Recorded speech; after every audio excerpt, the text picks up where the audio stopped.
Well, don't listen to the haters, VP.PRODIGY. You just last picked an Underlord. There's a reason you're in the winner's bracket and they're not. You know what you're doing. Can DM make this hero look good? That's a question, but it's a question we're going to leave to our casting duo. It's Dakota and Cap. There's so much synergy with Grimstroke on his team now to work with. Obviously, you got the Ricky, you also got the Ember. Hell, even DK might be able to eventually just kind of blink in with the setup.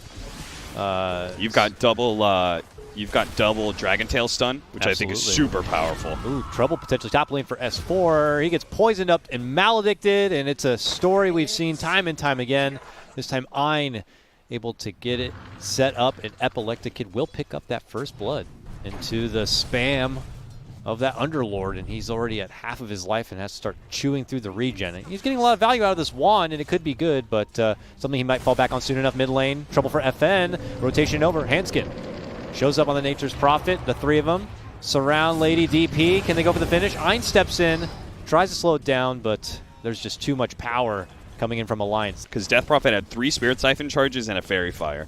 So they needed every bit of damage they could to burst him down before he started healing. And they make the return. Meanwhile, bottom, trouble potentially again for Nico Baby. Shifts out. DM now caught between the creeps, spamming out what he can, but does manage to bring down Nico Baby. There is return fire of Handskin getting that takedown of DM with his rotation over, but my goodness. Now, if this was an Underlord that was facing up against a tri-lane, having a lot harder time where he was just Firestorm spamming in order to get CS, Arcane Boots would be better for sure. Okay. But he is actually may become a potent right-clicker if this trend continues. All right, 8-minute runes, lots of tension as DK and Death Prophet both committing in with their ultimates. They dance around this mid lane. S4 retreats out to the river as FN makes chase, looking to move in with Epileptic Kid. They both surround him, and they will choke to tag him down. Trouble potentially for FN, though, and there's a Sonic Wave. Heavy commitment onto Limp, but Limp able to clean them out. He gets the takedown of FN, still holds strong. Him and FNG committing all the bit of the resources onto Epileptic Kid, who does manage to blink across the river and make it to safety. The supports now swing in. They look to go for Handskin. They got the lift cancel on the TP. He's got the Maledict, though. He eats way too much damage. He should ultimately go down. They do manage to finish Save and his Rubik, and the chase continues from Limp. He sidesteps to get the Courier. And him and Nico Baby now eat a coconut for their troubles. And now we're going to see Alliance race through this mid-game phase, trying to build up that defusal on Nico Baby, who's looking to make the jump on the Epileptic Kid here. Hits him with the silence and the Inkswell. Do they have an additional silence? Yes, they do. Do they have the burst? No!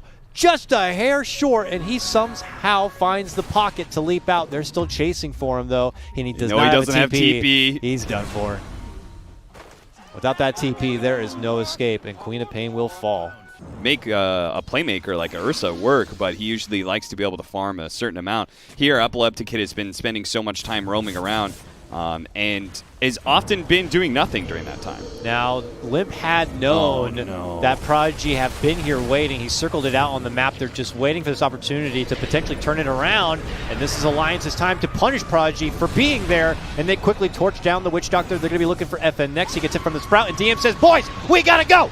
Pops the ultimate, and they are gone. Almost got that Death Prophet there at the end, but you know, this started as Prodigy trying to siege together into the mid lane to take a tower. Now they had to pull out, but because they pull out with the Underlord ult, they can TP back to the mid lane to turn the fight around. And, well, they are able to kind of catch up with Handskin and take him off the table, and then finally get back to the tier 1 and finish it off. They got a hero kill, which means DM right-clicks very hard. S4 rolls in now with the Inkswell, tries to go for the back lines, now turns and settles for the Underlord instead, and that's your big net worth farmer for Prodigy being brought down. And Prodigy are successful in finishing off the tier 1, but Alliance has shown they're more than willing to 5-man.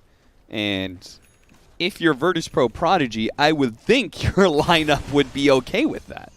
You know, you've got an Underlord, Quap, Death Prophet. These heroes are supposed to be quite strong at 15. Yeah, but they also don't have that usual Underlord type of build with the utility at the moment. They are going to get a nice surround onto Death Prophet here, and they just make quick work of her. A great gank and rotation comes out from Alliance, and that's the new top net worth going to be taken off. Save, also murdered down, and at this point Prodigy may just be hemorrhaging kills. Epileptic Kid is able to step in and gets off the ultimate, but no finish yet. Handskin looks like he'll be the first one to go down, as a Maledic and an ultimate will be bring him apart, but S4 clenches the double kill, limp sweeps through with a dominating streak, and they're about to full 5-man wipe Prodigy here. Alliance only lose Handskin, and now they're going to have a 3K net worth advantage and pressure onto the tier 1 in the bottom lane. Like, yeah, I don't know. 75% of their damage just cut out entirely. Yeah. It's just like exorcism at that point. And Prodigy's next items are BKBs, so it's not like those are going to bring any additional offense. It's just them trying to survive that much better, really. And obviously these supports just don't stand a chance. They show themselves, and they just get put blasted here. Now, a jump in, though, from Death Prophet and from Queen of Pain. They're looking to get vengeance, and they are successful in bringing down Nico, baby. Can they get a lot out of round number 2? It looks like DM says we got to go. Can't even bail out his cores. He will be the only one to take this Uber ride out. It's a sad and lonely ride back to base, full of tears as the rest of his team are gone. But Prodigy are quick to pop out the smoke and head that direction. Alliance seemed to be a bit privy to it. They didn't have any wards in the area, but if you're just looking at the map, you're noticing that Prodigy are just not present anywhere, so something is up. But it looks like they do manage to catch out Ein. If Alliance are successful in this fight, they could quickly segue into the Roche pit and make this a huge, huge opening in the game as they just crush down 3 like that. And now they'll be able to go in and get the Roche. He's got 7 charges on a Spirit Vessel. Normally you see that, it might be like a player in your pub game who forgets how to use the item, but here it's like they're killing so much. It's something like Peter said, you know, they kind of fill a similar role. You know, I understand DK is also in that mix, but it feels better to have DK plus Quap or DK plus DP. To have Quap and DP together as both range spellcasters leaves you with something on your team that you just happen to be missing as they swing it out in the mid lane. Huge damage out. They will manage to get the takedown of S4. They want to fight! 5 times kill streak. Here we go. Prodigy's back, boys. And they race down this mid lane. Granted, it cost them having 5 heroes in one part of the map and blowing 3 different ultimates. And it could still cost them DP as a jump comes out from Nico, but he gets stopped in his tracks. That root, that's silence. And that will be the finish of the Aegis. And Prodigy are happy with that. They try to turn and run, but the chains does manage to catch onto the Underlord, and they will finish off DM. All right, so, I mean, yay. S4 for DM. That's still a win for Prodigy. No. We have no more spells. And Alliance obviously looking to get redemption here. They clean out. The rich gets richer, or rather the poor gets poor. The losing team against an Invis hero has to use sentries and dust to not find kills. Yeah. Stay away! Just throws the salts out as if they're vampires. Yeah. Here, stay away, cruel villains, as Alliance will chase in to go for the closure if possible. Fight back is there, though, from Prodigy, but man, FN just gets overwhelmed. Nico Baby could be going down, though. Tries to hide out, Cloak and Dagger, looking to sneak out from behind, but Epileptic Kid moving in with that Queen of Pain, BKB, catches him out, but look at Handskin, TPing up to the high ground right at his own doorstep to welcome him. And S4 chases it on and gets the finish. It is a full team wipe on Prodigy's side. They lose Nico Baby for Alliance, but the rest of their team, man, who can afford the buyback here. Yeah, he's the only one who has farm because, you know, he's pushing out lanes with Firestorm and stuff, but everybody else... He's a glutton, damn it. Yeah. We don't want to be that team that just sits inside base and waits for a high ground defense we may end up losing. We want to take it to Alliance and catch them off guard. Oh, S4 is not going to be an easy target, but they're going to give it a shot. Maldict, but the BKB's there. FN tries to chase, but now he's like, I'm kind of chasing alone. Do I keep going? I do want to keep going because he's getting a bit low, and they hit him with the ulti. They're all in on trying to get this jump for S4. They finally finish him off, but when they look back, the supports and their Underlord are already dead, and they're going to be the last 2 survivors, and now they get converged on from the rest of the Alliance team who understand, oh, you killed S4? Well, we will kill you. And they finish them all off at that point. And then they call the GG. That's how you do it. You're like, we don't. Before we go, we're going to smoke out. We're going to get somebody. They get S4, and then they kindly tap. I think that has been the essence of almost every single team fight for Virtus.pro Prodigy, which was they all end on one hero.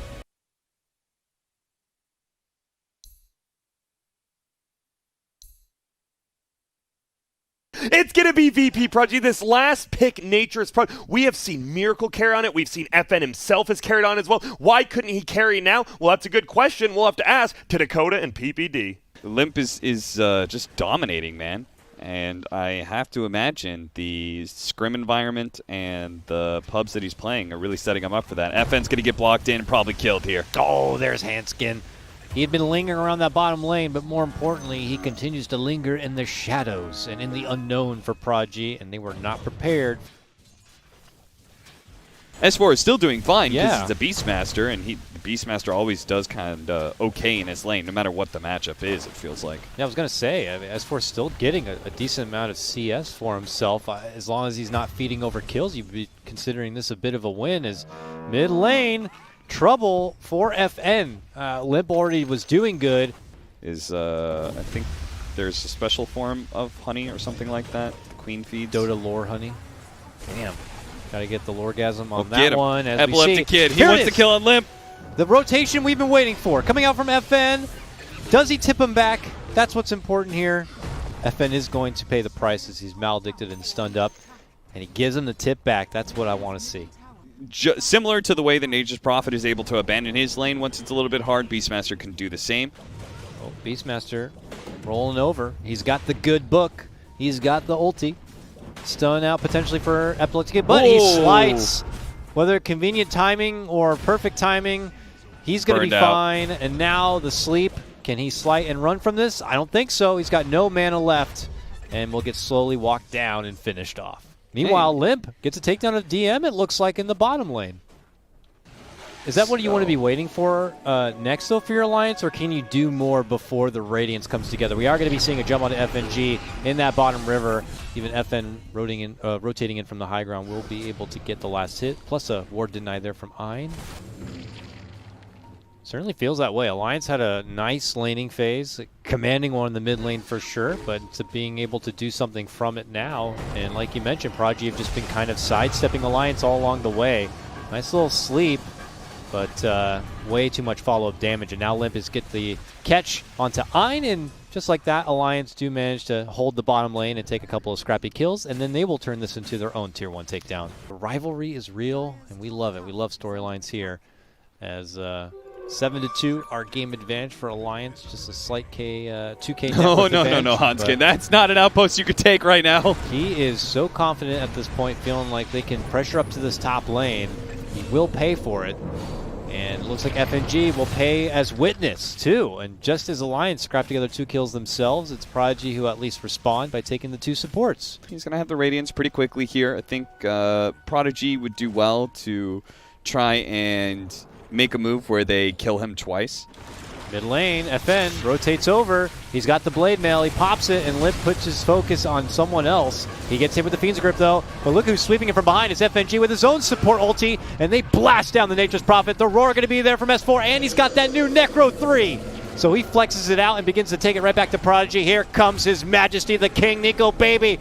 Forces down Epileptic Kid and makes him take a knee. And it looks like DM will be next. Alliance get the fight they were hoping for. As Prodigy present themselves in the mid lane, I don't think they were prepared for Alliance to come out from the brushes and show themselves. You know, one of the big things about when we were here for ESL 1 Los Angeles was it was a Diffuser-Blade meta, right? We were just seeing Diffuser-Blade cores constantly. Slark, Phantom Lancer, those heroes. Hanskin might be dead. Good setup from Save, just sweeping in with the Inkswell, and the call-outs there from FN to rotate over, and he does get hit with the Maledict, but that Witch Doctor ult is very ambitious. Can't chase out, and now FNG could be in a bit of trouble, but they turn it around. Suddenly Alliance members come out from the woodwork and put full force onto Epileptic Kid. Sleep is there from Ein. Is it going to be enough? He bottles, and he goes down shortly thereafter. It looks like Ein could be next. And Alliance again with a wonderful counterfight. And I think that Diffuser Blade was still strong in this meta. Mana Burn is such a potent tool. It's denied DM his Spirit Siphons in that mid lane fight. It's kept the Ember Spirit down a couple times, gotten him killed. Here we see potential fight back coming out from Prodigy. They want to hold their jungle if possible. FN rotates in to try to assist.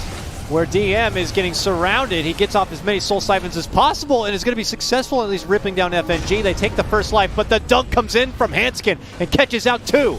They finish off the support and look at FN as a kicker. Epileptic Kid is going to be fully focused next, and it's 3 fights straight for Alliance. There's a double kill for Nico Baby. He's dominating, and a 6K net worth advantage quickly comes together for Alliance. I don't know. Death Ward doesn't care about Blade Mail. Wraith King's not going to care about Blade Mail too much. We'll check the replay again. Prodigy rolling on in.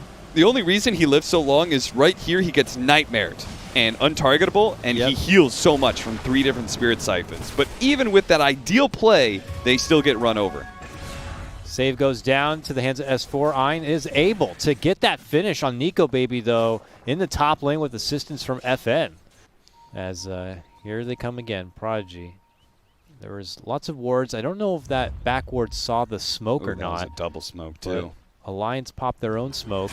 Oh, and they've caught Epileptic Kid, the man behind. They don't have the lock. Silence, though, from DM does manage to catch 2. Once the silence does fades, S4 just rips her up with that Primal Roar. A full Death Ward comes out from FNG, and they assist in ripping apart Save. Big damage, though, onto Limp as he gets hit with that Grim ulti.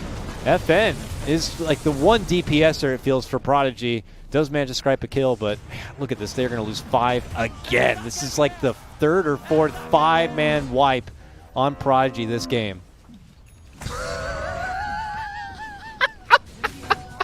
What did I miss? Nico Baby's feeling himself right now. Drops the Radiance and starts fake swinging on it. Oh my god. Holy crap. They never really pressured Nico Baby. He was I'm watching him like free farm super deep into the map. And simultaneously, they didn't ever kill S4. Here comes Nico. Jumps in. Blade Mail's popped. He doesn't care about that. He is eating a lot of damage from it. But he has the ultimate. And taking the life of FN is certainly worth. Doesn't even need to worry about popping the reincarnation. He's well. Oh, Ein blinks in and gets put into the grave. Yeah, I believe he dropped a ward sentry combination that they saw too, so they're immediately going to deward that. Inching themselves outside the base and trying to scrap together what little farm they can, but Alliance are on pace to scoot themselves into a cozy and comfy spot in those grand finals if this keeps up. What a world of difference. Hello. Here's an ult for you, and my buddy FNG's got a Death Ward with your name on it.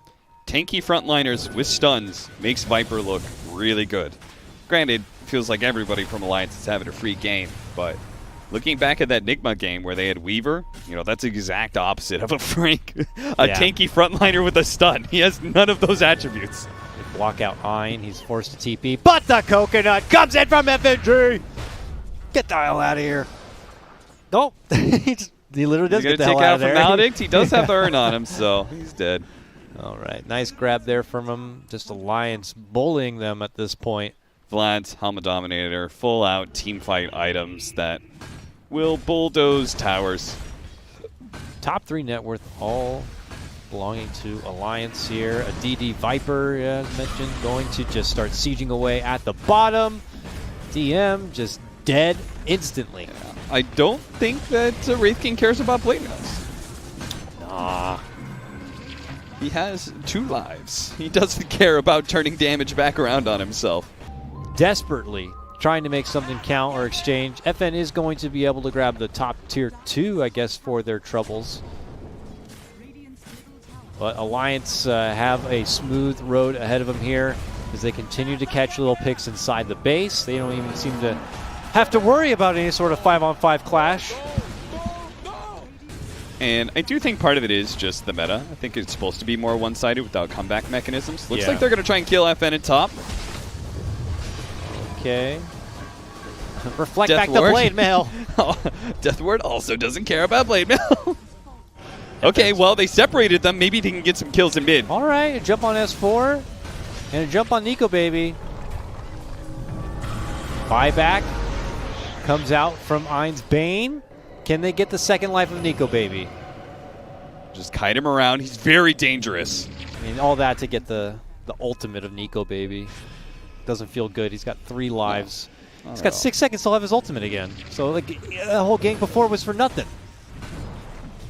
Chomp, jump in, stun. Oh my God, Save felt that one in the back. Hard crit shot there. Epileptic Kid also going to be going down. GG has been called. Alliance, let them know how you feel, man. Alliance Talk fans, shit, get let hit. them know how you feel. But Alliance have now found their way into the grand final, and they have looked really good going along the way. As I mentioned before, they took down Secret in the first round, now taking down Prodigy. Who's going to stop this new Alliance team?